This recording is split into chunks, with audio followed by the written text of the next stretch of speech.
একটা বাচ্চা জোর করে স্কুলের মধ্যে ঢুকবে, ওই ক্লাসরুমের মধ্যে আগুন জ্বলছে তার মধ্যে ঢুকবে, কিন্তু এক ব্রিগেডিয়ার বলছে বাবা তুমি যেও না, বলছে আমার বন্ধু আছে, বলছে তোমার বন্ধু আর নাই, শেষ, তুমি যেও না। কিন্তু ছেলেটা শুনছে না, ছেলেটা কিন্তু সুস্থ, বাইরে আগে থেকে চলে এসছে, কিন্তু ওর বন্ধু স্কুলের ভেতরে। ও বলছে না আমি যাব, দৌড়ে গেছে ওর কাছে, যে ওর বন্ধুকে বাইরে নিয়ে এসছে। ওর বন্ধু বাইরে আসার পর তখন মারা গেছে। তখন ব্রিগেডিয়ার বলতেছে বাবা আমি বললাম না তোমার বন্ধু আর নেই?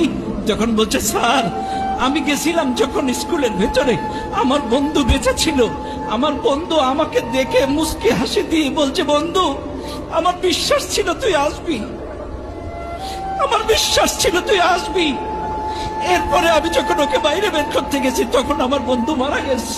আমি যদি না যেতাম আমার বন্ধুর শেষ বিদায় হাসি মুখটা দেখতে পেতাম না, আমি যদি না যেতাম আমার শেষ বিদায়টা দেখতে পেতাম না।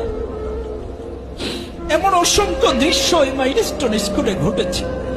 সুপ্রিয় উপস্থিতি, এই জন্য আপনাদেরকেও বলবো বন্ধুত্বের ক্ষেত্রে সৎসঙ্গে স্বর্গবাস, অসৎসঙ্গে নরকবাস। আপনারা এখানে যারা আছেন অবশ্যই আপনার বন্ধু নির্বাচনের ক্ষেত্রে সৎ বন্ধু নির্বাচন করবেন, আল্লাহওয়ালা, নামাজি, কোরআনওয়ালা, ইসলামওয়ালা বন্ধু নির্বাচন করবেন। একটা বাচ্চা জোর করে স্কুলের মধ্যে ঢুকবে, ওই ক্লাসরুমের মধ্যে আগুন জ্বলছে তার মধ্যে ঢুকবে, কিন্তু এক ব্রিগেডিয়ার বলছে বাবা তুমি যেও না, বলছে আমার বন্ধু আছে, বলছে তোমার বন্ধু আর নাই, শেষ, তুমি যেও না।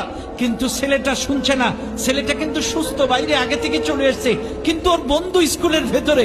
ও বলছে না আমি যাব।